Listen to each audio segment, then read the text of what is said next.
Dr.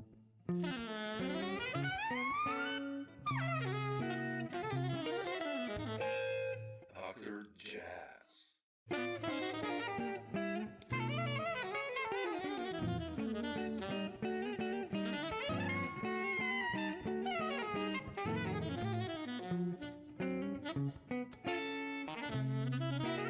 Dr. Jazz. I also took some time off. I was playing with Jocko, and then I needed to kind of clean up because I Yeah, that's a classic. Upside downside, right? Yeah. yeah. And I love that one, man. Yeah. Downside, I was playing with Miles at that time. The second time I was with him, and I played originally 3 years with him, with Marcus Miller and Al Foster and Bill Evans and Nino Sinulu, Yeah. and Miles, and myself, and then played with Jocko for a while, and then I was just at that point in my life, I needed a lot of, I needed a lot of patching up. I needed Sure. to take care of myself, so I did. And then when I got clean, Miles called me back, and then I played with him for close to another 9 or 10 months. And during that time, I did Upside Downside. He wanted to play some of those tunes, and then Really? and then Oh, man. we're getting ready to do it. He said, put it on a sequence and play, that kind of thing. But we were getting ready to do it, and then finally I just realized it was time for me to leave Miles. It was just I had done it enough, and so we had a little squabble one night, and then that was it. I didn't want to do it anymore. It was just we left as really good friends at the end. We left on a good vibe, but and I was so appreciative of him, man. Yeah, I can believe so. So much. I was crazy in those days, and he really hung on to me, man. He let me stay in the band, and way more than I would have tolerated anybody else. Because he was trying to get sober, and I was totally out to lunch, and so he still kept me. So that must have been hard for him. The more when I learned how hard that was when I got sober myself, and have somebody showing up fucked up on the bandstand. Yeah, that's heavy, man. Yeah. That's hard, and so I have a lot of respect for how he treated me. It was really he hung in there with me, and he tried to get me sober. He actually was going to pay for a rehab. Really? Oh, man. Wow. And when Miles Davis, first of all, tells you got a problem, you got a joke. Yeah. And the other, I was really out. It was bad. But just the fact that he was going to try to do that, he called me up and he said, "I'm worried about you," and that kind of thing. People don't think of Miles like that, but he was very much like that. He had a real sweet side to him. Yeah, I can believe that. Yeah. And amazing. Funny also. He's a funny guy, man. Unbelievably funny. One time I was at his house in Malibu. I've told this story a couple of times, but I gotten sober and he wanted me to play on something. This is right before we were going to go on the road. The second time he hired me back.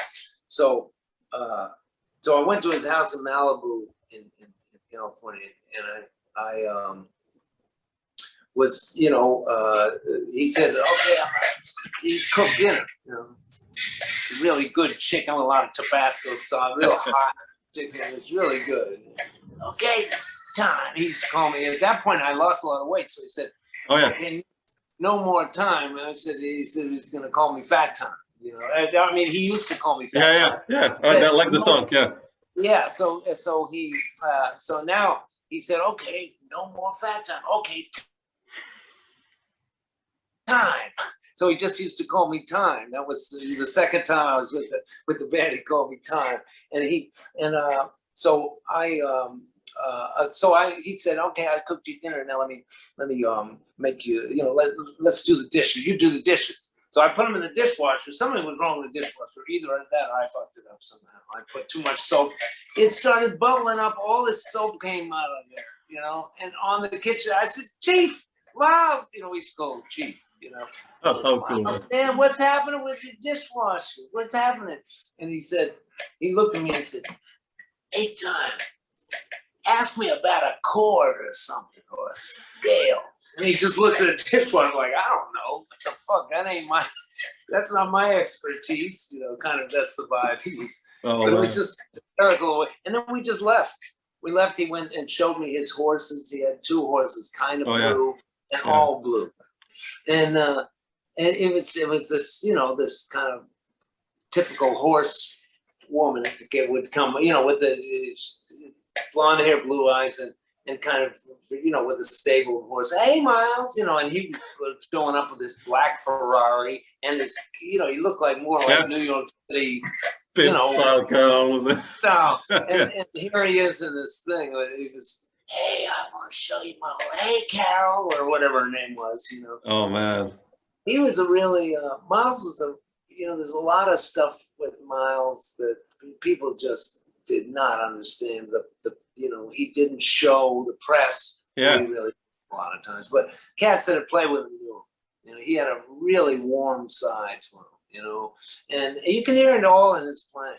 Also, he was very vulnerable a lot of times. Yeah. Very, you know, you could hear it in his playing. Also, it's hypersensitive. Did you guys ever talk about music, like on tours? Like a lot, mostly. You know, when we would talk about, you know, sometimes he would talk about music, certain scales they might want to. Oh, use. really? Oh, wow. Yeah, a little bit of that, and not too much of that, but sometimes he would play a voicing and kind of ask what he thought about this tune or that tune, or you know what I would think about that. Or he would tell me stories about playing with Bird, or you know. Oh man. So that was really, when he started telling me some history, you know, it's just amazing, man. That's and incredible. just to play with him, you know, so much. I mean, it's just really, really awesome, you know. And I was just so lucky to be hired in the first place. And then when he found out how fucked up I was at the time, he still kept me in the band for 3 years, you know. Man. And I guess, you know, he really liked my playing, which I was so, you know, I'm always kind of surprised. I mean, I'm one of those guys that's so self-critical sometimes. I'm just grateful anybody likes my playing, you know, that kind of thing. Because you know how you can get, you know, when we're so perfectionistic, we're so, but it was really, really a treat to play with him, you know, to be able to.